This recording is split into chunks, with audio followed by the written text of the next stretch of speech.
Hi, everybody. Welcome. All right, so this is my first time. Hey, great. I can hear myself.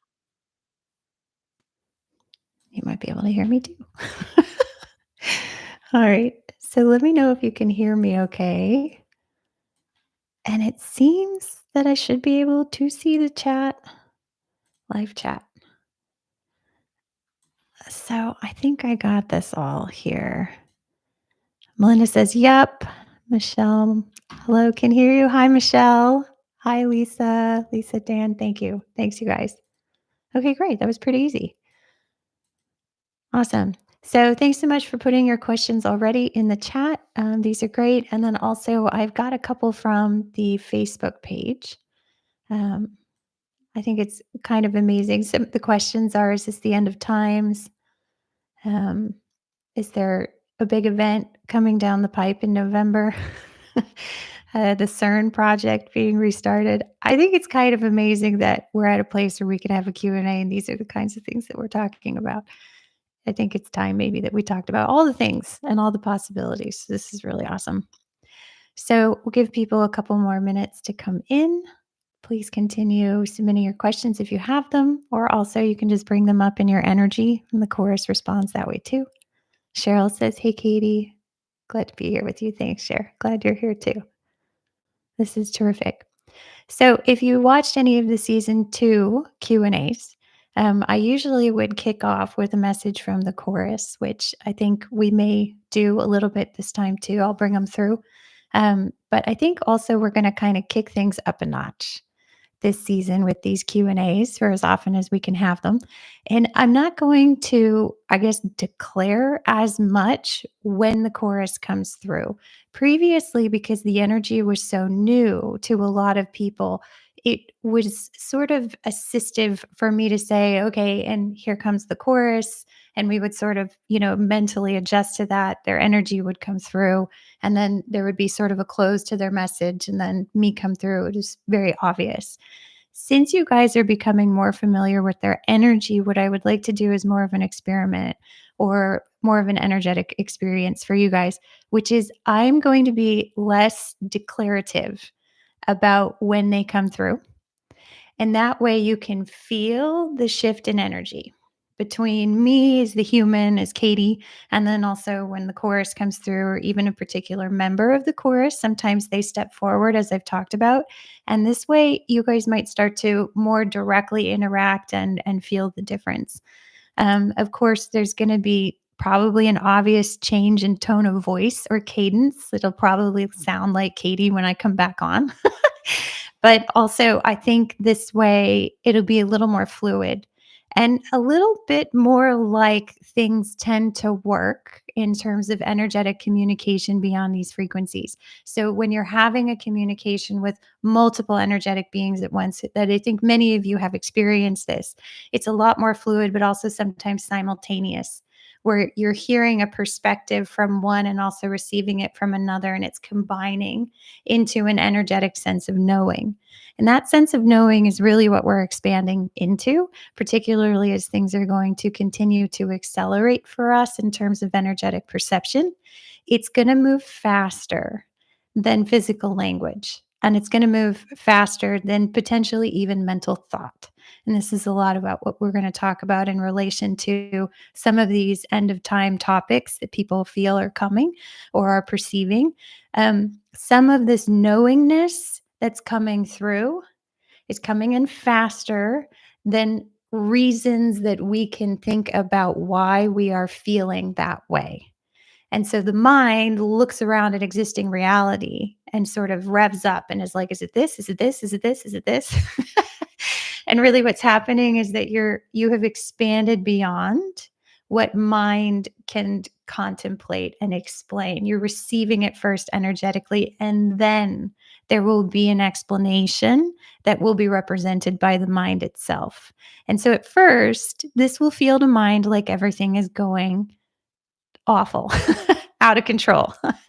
It's disaster. It's the end.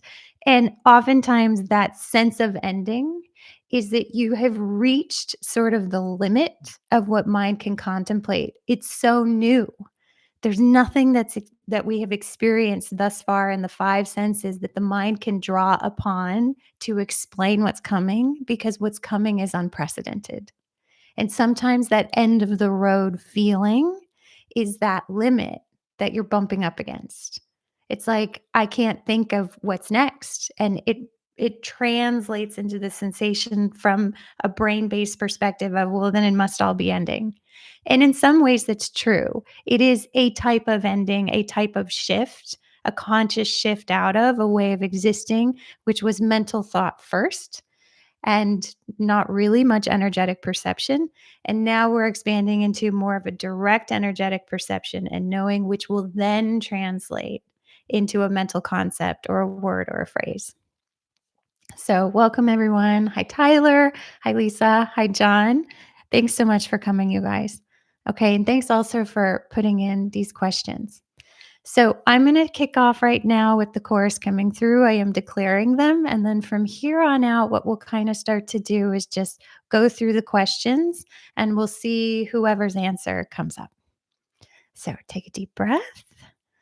Feel yourself in your chair in this incredible present moment, whatever moment in time that you are listening to this from. We think about time as a linear string of events sometimes, and it can also be looked at as just neighboring places. And so we are all in these neighboring places together and sometimes connect through different events, different frequencies, like what's happening right now. So I'll bring in the chorus.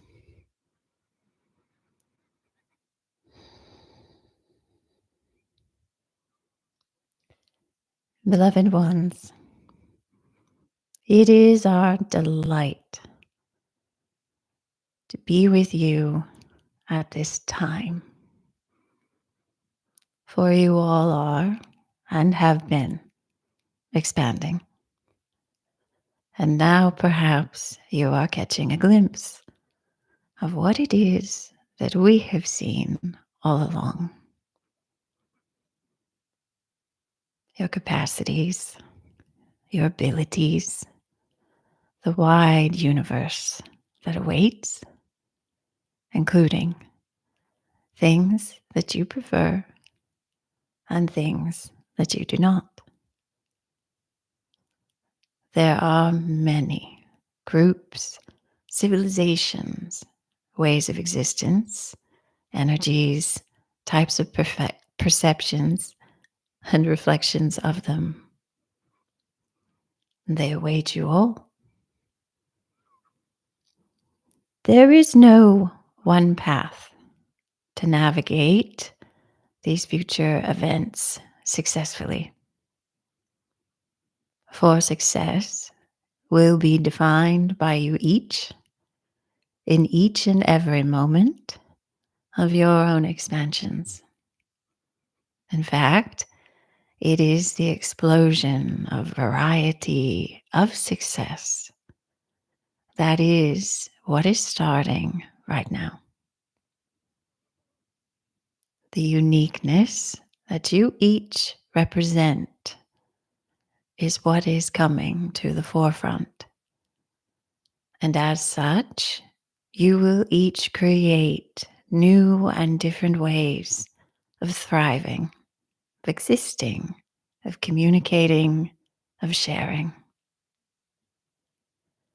Coming from a world and an existence where you all have been relatively the same by our view, where you all have eaten the same things, where you all have needed to eat in a similar way, where you all have moved your bodies in a very similar format, where you all have expressed the ways you look in a similar degree too.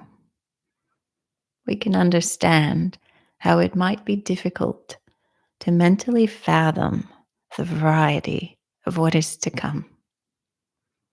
And that, beloved, is a testament to your success, that you created a realm, a world, an experience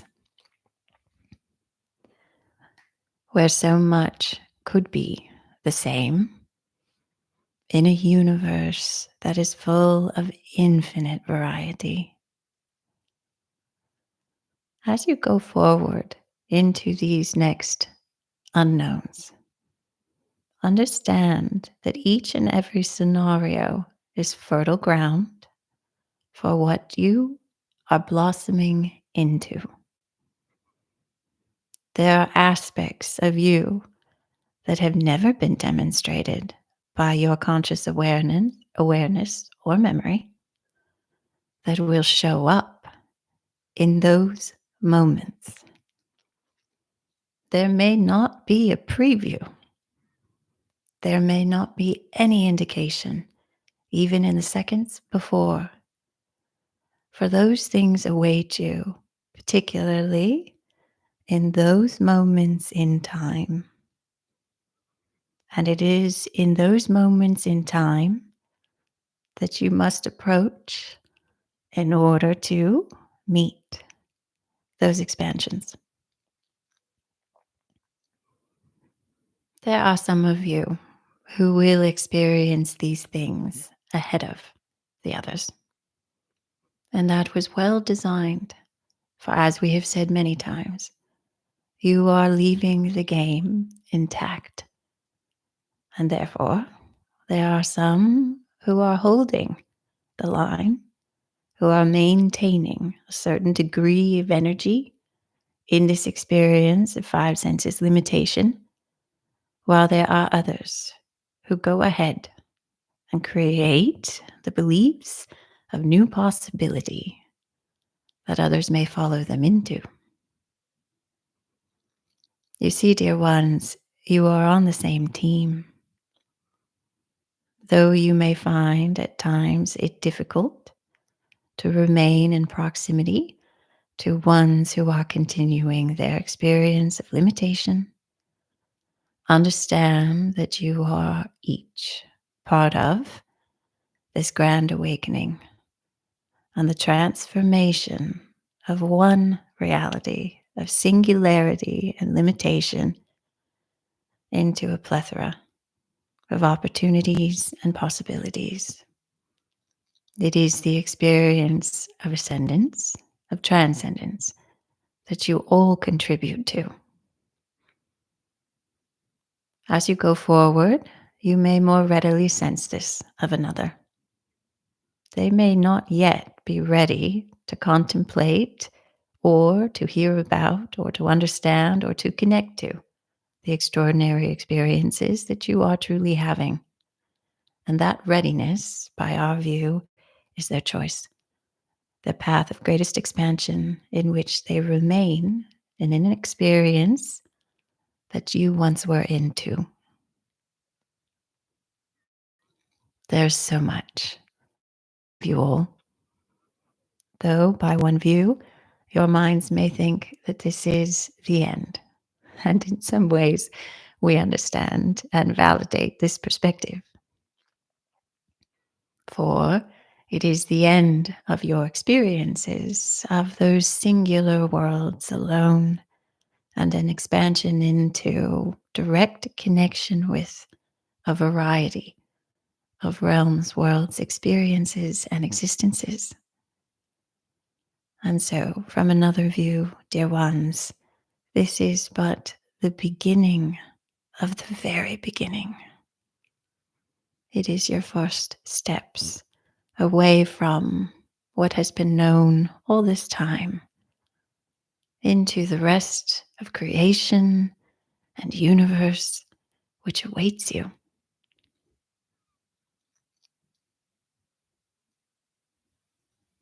We love you all infinitely. We have been with you through this experience, and we will be with you every next step that you take.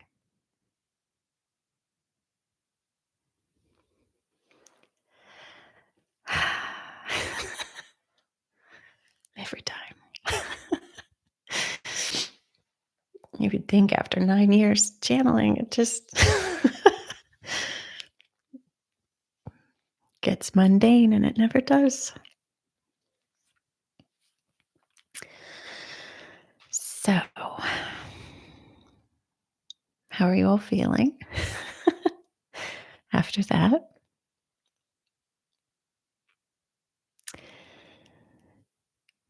Usually I show up with a ton of questions for them. Even now, it's a little less. Melinda says peaceful. Yeah, peaceful. I show up with a ton of questions and then they give me a message like that. And it's like all that angsty need to understand just oozes right out of me. Feels like I just understood everything.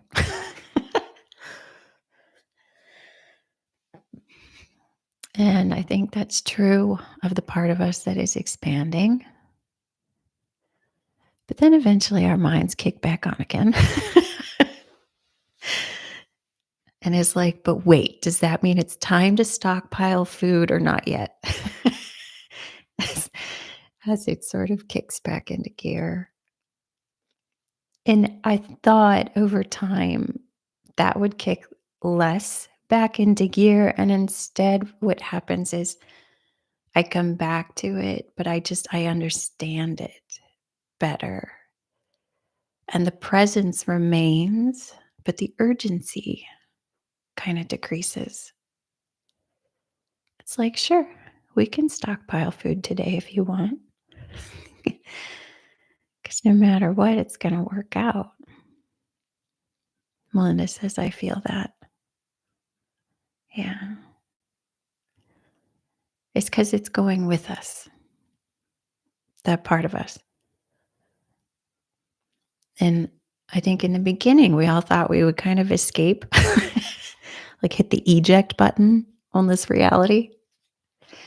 I had a conversation with a friend the other day, and she just had it. And I have been there. Michelle says, I feel that too. And I think there are those angsty aspects of our reality, but then when we bring a different energy to it, our reality feels okay again. And then it's easier to remember the stuff about being here that I like plants and heat and oceans and funny conversations and irony and all the stuff that is possible because of our beliefs. And the Course has said many times that as we continue to expand, our beliefs will change. Our mind body expressions will also change. And I think I had thought maybe that change would be so drastic, it would be so different than what I had been, which was like physical clunky Katie or whatever you want to call this. Instead, I think you take with you the best aspects of what this has been, which sometimes those beliefs very successfully blinded us to, and may still at times as things get fired up around here.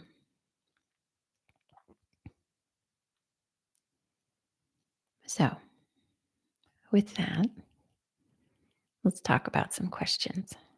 So, I'm going to scroll back up through the chat, kind of start at the top of where we were. So, Dan, I'm going to pause on your question about how am I doing? Because I hope in that message you heard you're doing great.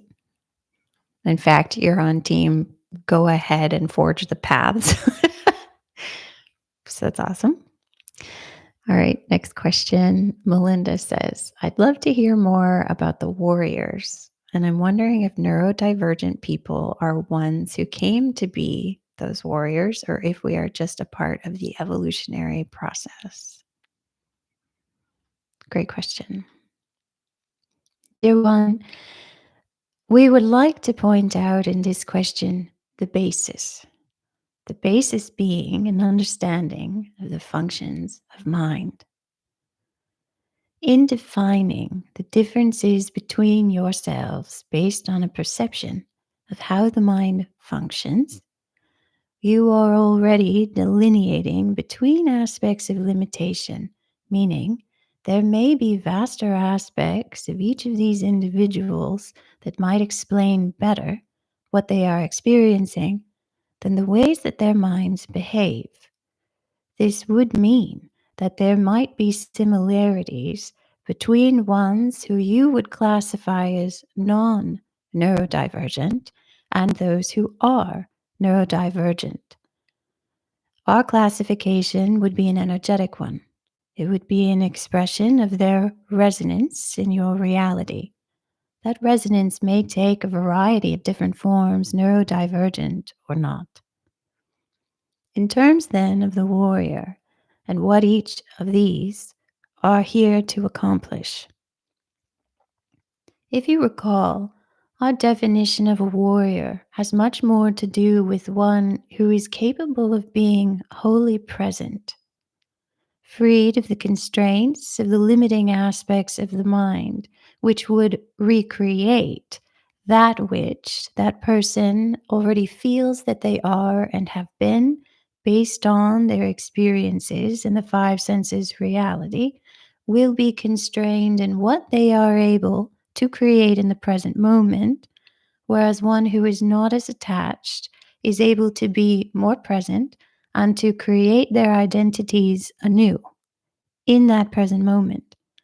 In doing so, they bring to the forefront new and incredible aspects of creation which respond to the perceived threat or adversary, as you would say, or as we would say, the new opportunity for expansion.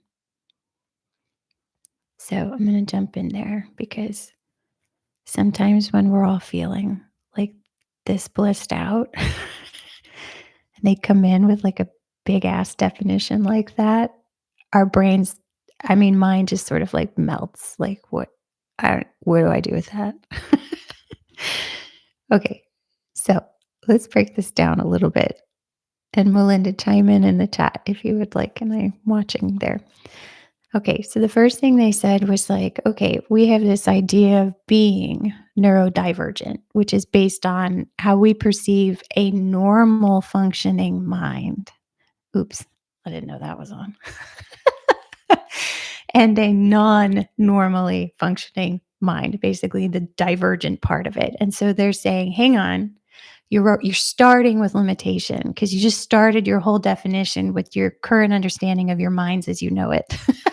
So you're already really far down the rabbit hole of limitation. So they're saying, wait, come back up, come back up. And how might you define those people energetically? Well, this is really hard for us to do right now because as a civilization, we don't have ways of broad scale defining whole groups of people based on their energy. We barely have words beyond energy. I can say like, wow, I had a really great energetic connection with that person, but I don't have like 100 different flavors of energetic connection. You know, like some cultures have 100 different words for different kinds of snow. We're just not there yet. So, in a sense, they're saying, okay, so good, you're seeing sort of the gap. You're seeing the place that you're about to fill into. So, they outlined a gap, they outlined an opening, and they said, okay, great. How might you say, well, this person that's neurodivergent, this person that's not, they share a commonality? And their commonality is sort of this type of energy that they're bringing into our reality. We don't have that yet. And then they pointed out warriors. And they said, okay, well, a warrior by our view is someone who stands in the present moment and creates something brand new in that moment because they're not so attached to their life, their beliefs, everything that they've built here in terms of a five senses personality. They can step into the present moment and transform and become something totally new and different. And by way of doing that, what they do is they bring in totally new possibilities. And in so doing, they sort of rise to the occasion of whatever is happening, whether it's confrontation with an adversary, as we would say, or it's confrontation with an unknown. They create something that fills it in. So, in a sense, they're mashing these two together. They're saying there's something energetic that would be more descriptive of these things, perhaps, that you are noticing. And maybe filling in more of those aspects, noticing more of them with your energy is a way of being a warrior in a sense where you step into a present moment with this opening, not even sure of what's going to come out of you. But as you come into contact with these people, you might start to perceive things about them energetically, be able to communicate even with them energetically, and start to bring into our reality a new understanding of how this works based on an energetic level. So I'll pause there. Melinda had that sound. I think I may have experienced that twice this weekend, which is why I felt so curious. I just walked away from the situation saying that was weird. That's a good sign. Um, when the brain says that was weird, it's usually also could be viewed as that was exceptional, that was unusual, meaning it was probably net new. And then the brain is going to process it after the fact. When you get into those situations, that's a good indication that you received something energetically because you have to figure out what it meant later. If you walk into a situation already knowing what it means, it's usually a representation that you're already in a brain based, a mind based perception of it. So that was great. Daniel says, a warrior is kind of like an explorer, maybe. Thanks. Love the books and the podcast. Thanks, Daniel. And yeah, I think so. An explorer. They're the people who just show up over and over again. Now, I think we have physical and we have figurative explorers, right? We have people who go out into like the physical world as we know it and are exploring it. But then we also have figurative explorers, which I would say are a lot of the seekers in the spiritual movement who are constantly looking for answers. Maybe you're constantly looking for answers about government programs or about meditation or about astral travel. If there's a frontier that you are constantly being drawn to the edge of, well, what about this? What about this? And you're sort of drinking in the next new thing. That is a version of being a warrior is you're showing up in the present and receiving a brand new answer that totally shifts your paradigm. And in shifting the paradigm, what you're doing is creating new opportunities and possibilities that are accessible in our reality. I think what's exciting as we go forward is that those things are going to meld. So, warriors or explorers that were maybe armchair or figurative, who were exploring the frontiers of thought, and those that maybe were out there pushing the limits with the physical body in some way, maybe voluntarily, maybe not, these worlds are going to start to merge. And the ideas that were created by those of us who went out into the frontier of unknown concepts and had sort of nonstop cognitive dissonance are going to merge into those who had very out there physical experiences. And these two things together are going to start to create basically a new framework upon which our civilization will start to and continue to hang sort of or build these new ideas and these ways of looking at people and our society. So I'm going to go back up into the chat a little bit. Okay, so there's that one. Lisa asks, are the beings we personally interact with just other aspects of ourselves, even when there are a few and that look different from each other? Great question. I think I get this question a lot actually. And particularly people ask me like, how did you know it wasn't just you? And my answer is always like I didn't. I thought I was nuts for a really long time. I still sometimes think I was nuts. So this question humans often have, which is it all just still us at the end of the day? Sometimes we ask this question in the format of like, is it just a different aspect of my subconscious? Is it just a reflection of my larger self? And sometimes the larger self, we mean it expansively, but sometimes the larger self, we kind of mean it in the same way of like, is it all kind of still me? And this is what the chorus has often said to me in response. They say, it's a really big universe. It's infinite creation.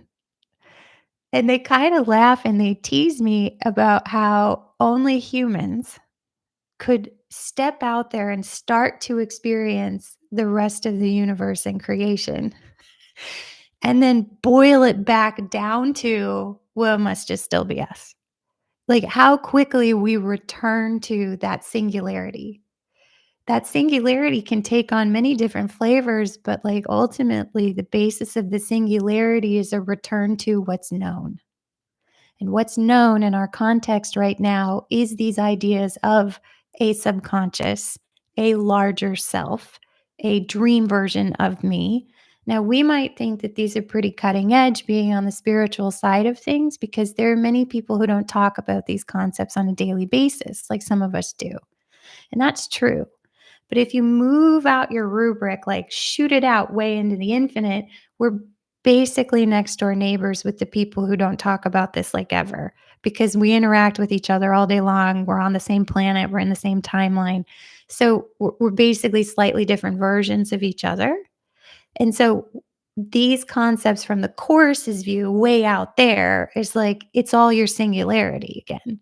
It's all the return to a concept that you know. And these beings are standing in front of you representing something brand new, a brand new way of looking at your world, at yourself, at who you are, at where you came from. And it's natural to us in the process of expansion that we will go forward and experience some more things with these beings. And then we'll walk back to the singularity and integrate it. And then we'll walk back out and meet them some more and walk back. And the walk is really actually all expansion. Feels like an alternation to us. And that's fine because from our perspective, we're still coming out of the limitation and oscillating feels a little more limited than just shooting out expansively. But you're actually shooting out expansively. Each time you come to this next layer of integration, what you're walking out of, in a sense, is the five senses belief system complex, is a way of looking at it. So you have an expansive experience, you write the beliefs that allow you to integrate that, you move forward, you have a next expansive experience, you write the beliefs, you integrate it, and then you keep sort of moving outward in your expansion. So I hope that helps. Scroll down and see. Okay, so then Cheryl asks, are there ETs or non-Terran beings who are on Earth right now who can and are helping us through the current chaos? Great question. Okay, so let's break this down a little bit. And again, this would be my synopsis of several conversations that I've had with the course, but in this case, share also with the Federation, which I know pertains to some of the things that we've talked about. Okay, so first, let's look at our definition of Terra or terrestrial. So, right now, we base that on idea of a singular place, which we might call the planet Earth, but more specifically, the land masses on planet Earth. Okay. So, are there beings that exist beyond the land masses? Yes. And I think you know in particular, one group that I might be pointing to is what's going on in the water on our planet. And the reason I'm saying planet is not because I'm anti space. The reason I'm saying it is because I hang out with a lot of beings who look at physical reality, our physical reality, as very constrained. And in actuality, to them, it's much more fluid, it's much more dynamic, it moves around a lot. So, where we have a static idea of planets in static orbits, they would look at it perhaps as a lot more things moving around. Maybe consider something like realms or different dimensions based on the definition of dimension that's coming out of our sciences, which is like a slightly different version of Earth or timelines. They view these as all different places and they move around and they interact. So when we say, are you an ET? The first challenge is that they have a very different understanding at times of what's the terrestrial. Are you talking about your place in time? Are you talking about that version of land, of hard dirt? Are you talking about, right? So their context is much broader than ours. So, are there beings who have existed outside of our classic definitions of the place that we live here right now, meaning able to perceive us? Yes. Yes, absolutely. There are many other beings who have been able to perceive us while we have been in this experience of limitation. So now let's look at the second part of this question, which is the question of here. So, does them being able to perceive us count as here? Or is it that they need to be resonant in our version of reality walking around on the street with us as here? And this is where I would say you can define it any way that you want, really. But what's the most helpful is to then ask yourself, well, what does that mean to you? What does it mean if there's another being who maybe holds slightly different beliefs than we do about the definition of here, wandering around in a way that we can see on the visible wavelengths of light or sense in some way, versus one that is not necessarily interactive in our reality, but is able to observe everything that we do? And we could spend a few hours on this topic, and I am happy to. But I would just say that there are aspects of both right now. And depending on how you define their beliefs, there are some here that might look very much like a five senses human, but because they have slightly different beliefs about time or place, that as they're interacting or wandering around here, they are slightly not perceivable by all of us. This comes into play when we have people who are energetically perceptive, who see certain aspects of our reality that others don't. These are the beings that are slightly interactive for those who are expanding in their beliefs. And those beliefs are starting, those realities, we might say, are starting to rub up against each other and overlap in some ways. So, someone walks down the street, or as I talked about in a couple of the podcast episodes, I would walked into that burrito shop and got an immediate energetic sense that that guy was not like the rest of us. And I checked in with the chorus about it, and he very clearly could perceive me channeling. And then I knew that he knew that I knew that he was different. So this is a good example of I would consider him here because I could see him on the visible wavelengths of light by way of my unified mind body expression. But I don't know that anybody else in the burrito shop that day sensed his difference as a start, but also perceived him at all. I'm not sure. So, the last part of your question, which is, are they helping us through the current chaos? So, going back to what I said previously for Lisa's question, it's a really big universe. And so there are a lot of different reasons why different beings' beliefs, let's say, have brought them into proximity of what's going on here. There are different motives, different agendas, different beliefs that they have about obligations, even or responsibilities. The gamut is pretty wide on this one. So I think if we just take it in terms of the way that we usually take it, which is, are they here to help us as we navigate the bumpy road of expanding into these perceptions? Yes, there are some in the mix that are definitely here for that. Here to not only help, we might say, quote unquote, us through the chaos, but here to understand how it is that we're awakening.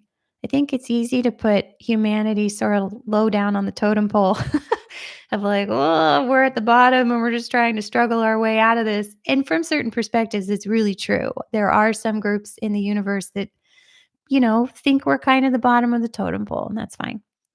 But there are other groups who understand the vaster aspects of the creation of the experience of limitation itself.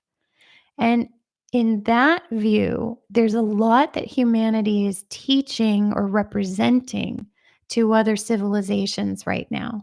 The ways in which we are going about actually awakening from a very technical sense is very informative to many other civilizations. And so, in that view, they're not necessarily here to help us through the chaos as they are to take potentially detailed notes, if that helps. Cheryl says, I love the water beings there at the bottom. Yeah. And they're here too, just slightly off. the dirt part of here. Okay, John, my question if there's time. End of season one, you described a healing expansion you tried at the hospital that seemed to work. Has the course given you more insight how to do this more effectively?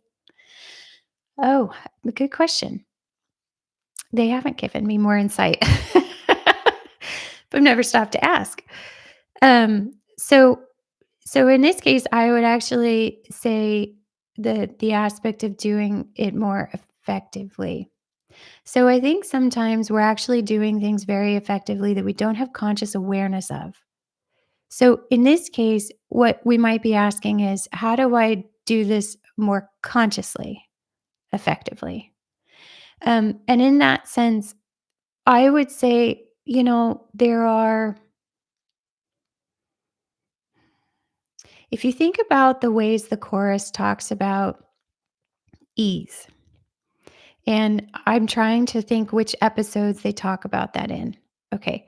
When we're in a state of ease, we are actually in a version of allowance of ourselves and everything that is happening.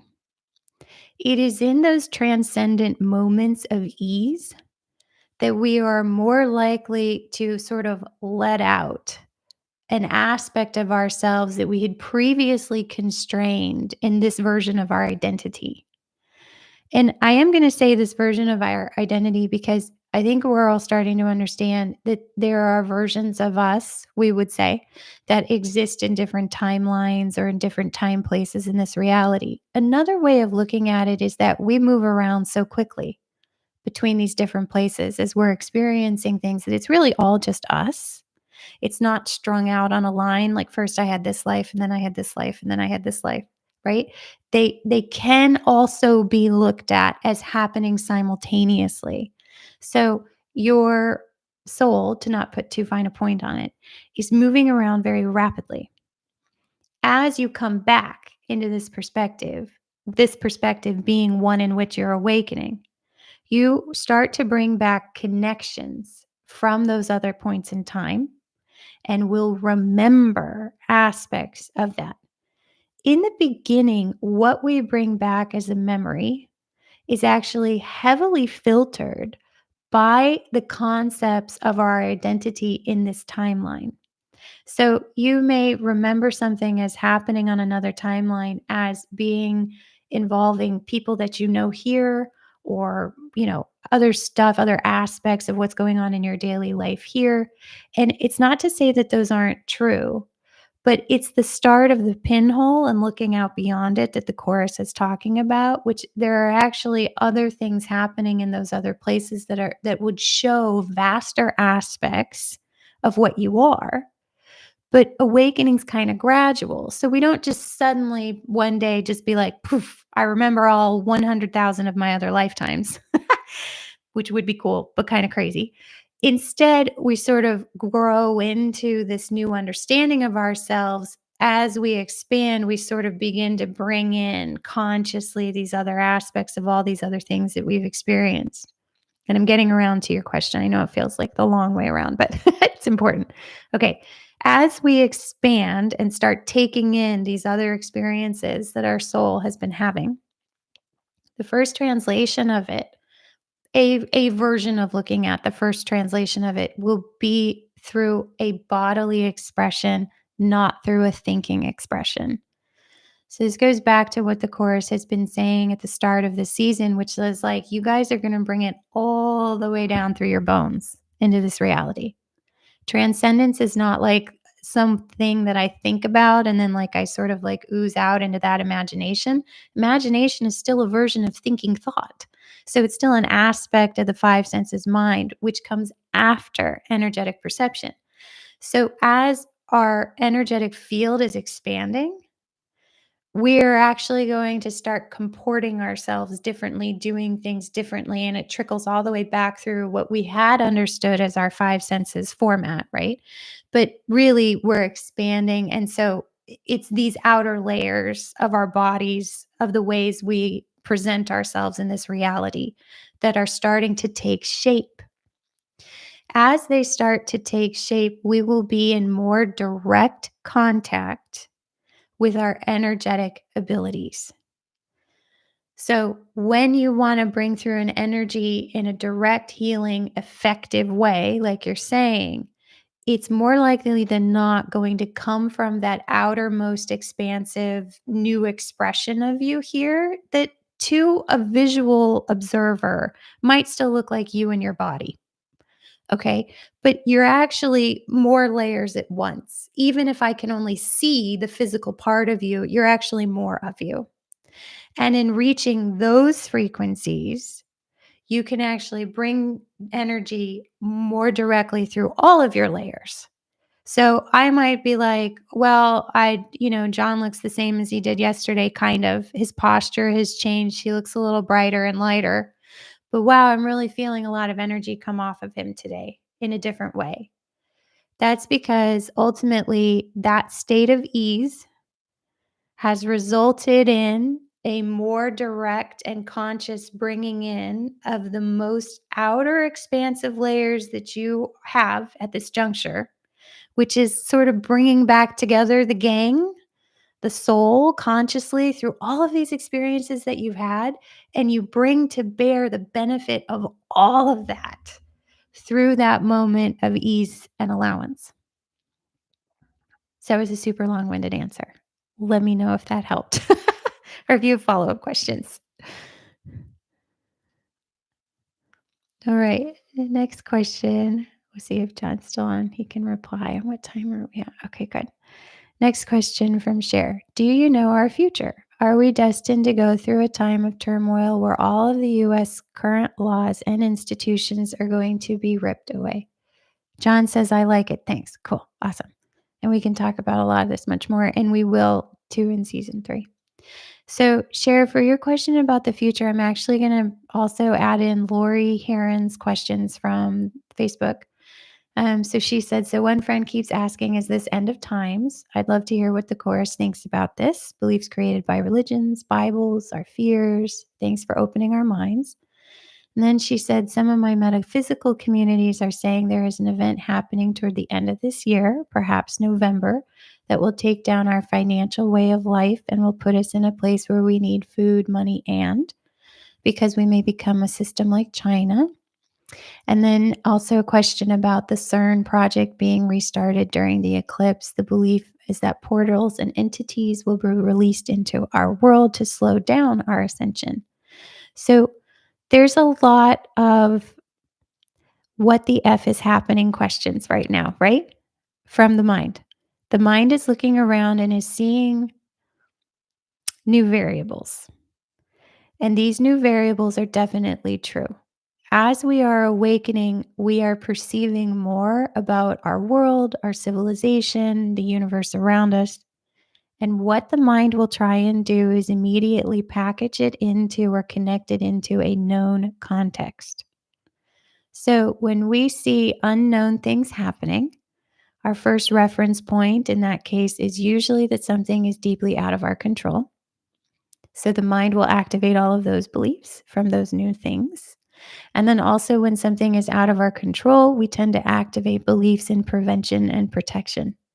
So, immediately, even subconsciously to us, the brain will start thinking thoughts or activating things that we need to potentially protect and prevent ourselves from. So, if we try to go against this, right? So, if we were to take an alternate and be like, why don't we look at all this crazy shit as being like the start of the best, most amazing thing ever? Well, because we have colossal systems of beliefs that if we start to be a little too happy go lucky about stuff, a little too carefree, they double down and almost get louder, right? And say that now you're being so naive. You can't not look at this. This is even more dangerous, right? So the going against sort of these beliefs isn't really helpful and isn't really allowance. We need to allow for the fact that this is what we created here.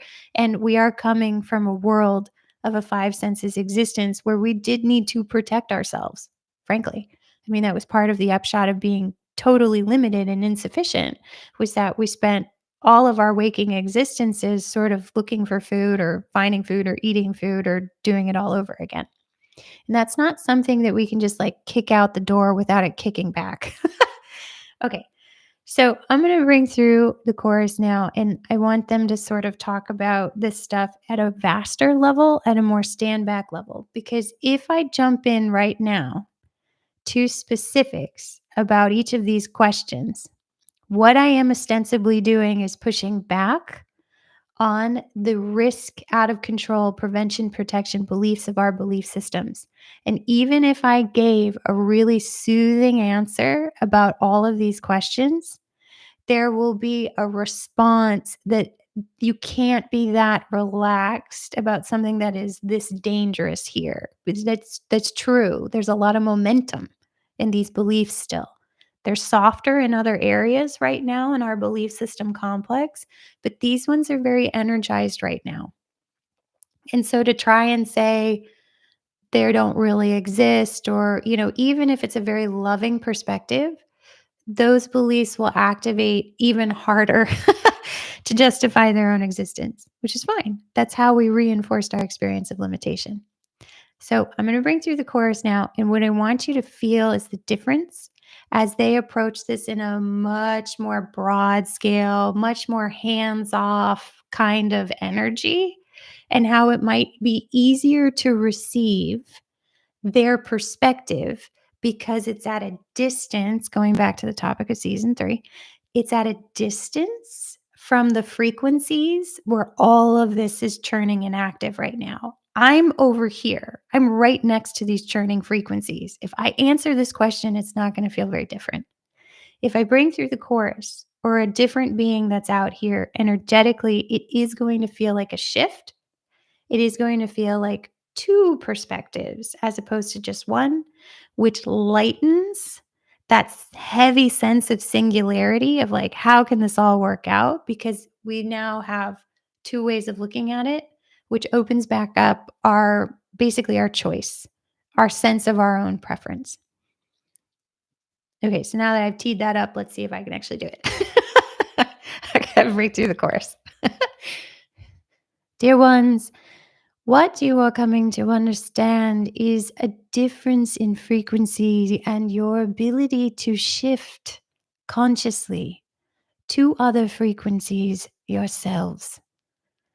We can understand how the details of what is happening in your environments right now seems quite pertinent to the belief systems of the mind, for that was the basis, the entirety of how you made decisions and existed in your experience of limitation. There was no room for energetic perception, for that would have violated your experience of limitation, which you came here to achieve. Therefore, what you are coming to is a conscious recognition of your ability to sense energy. In so doing, you are able to more readily perceive new and different variables of your environment that previously would not have been perceivable to your five senses mind. These things, then, are contemplated by the belief systems, by the mind, as you continue to exist in this reality. And in so doing, it activates the beliefs of prevention, protection, loss of control, and so much more. Were you to skip the aspect of this contemplation, you might find that the perception of these variables can feel very different. However, you have chosen to expand from a point of limitation. And therefore, you are walking the path, we might say, of transforming beliefs of limitation into an expansive set of possibilities.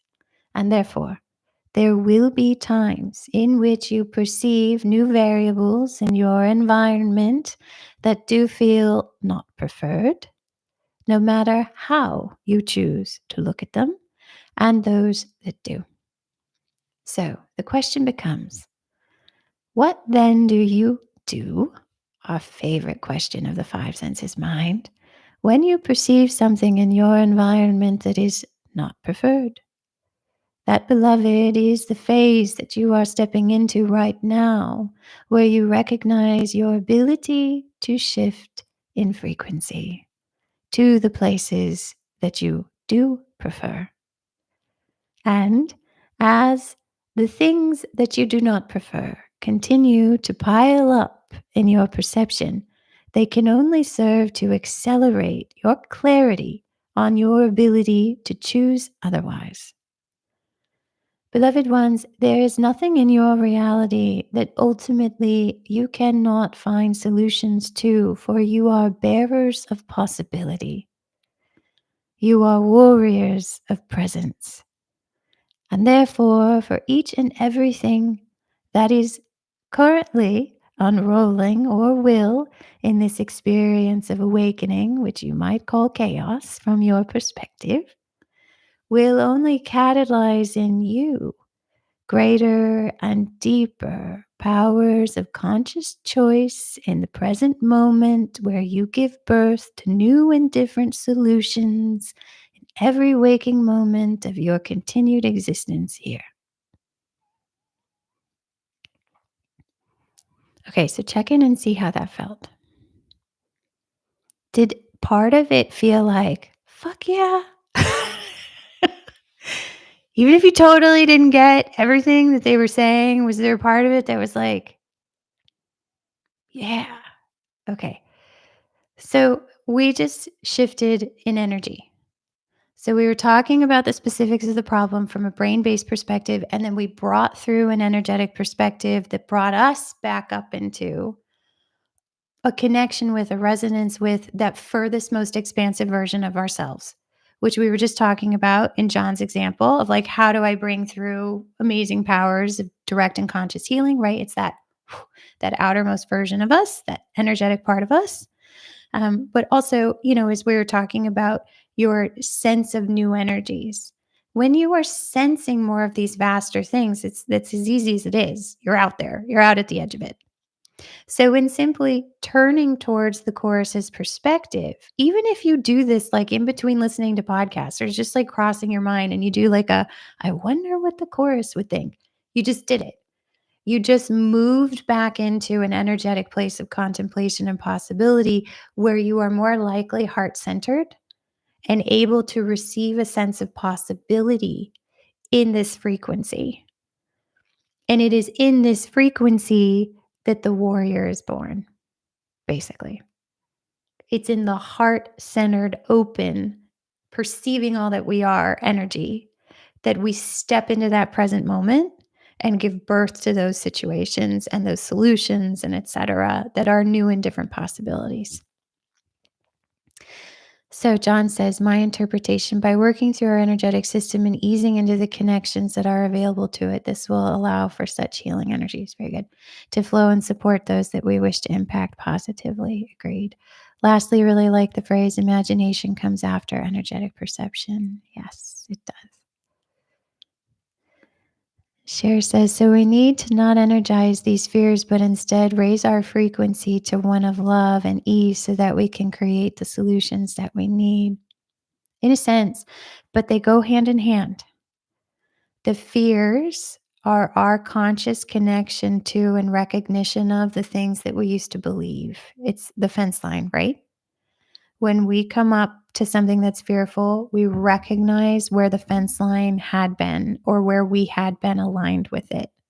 And then from that perception comes sort of an opening to these new energies from which we ease into a place of a new understanding. And it's that ease that sort of like pushes us through the fence line out a little bit.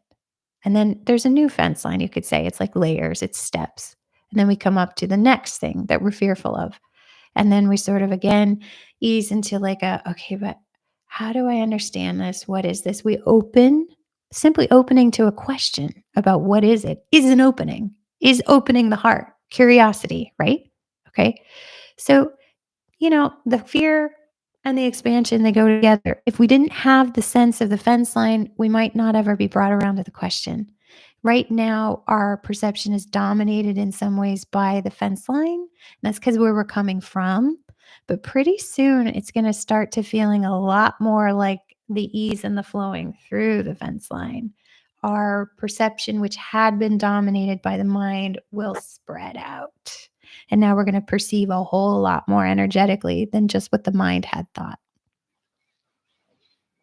So, thank you all for being here. These were amazing questions. Lisa says, I wonder what the chorus would say. Love this. Say it all the time. Um, thank you, Marissa. Thanks, John. Thanks everyone for being here tonight. And hopefully we'll do more Q&As in the future and potentially even interactive ones too. Thank you all for your questions and for your energy. And hopefully we will talk again soon. Take care. We love you guys.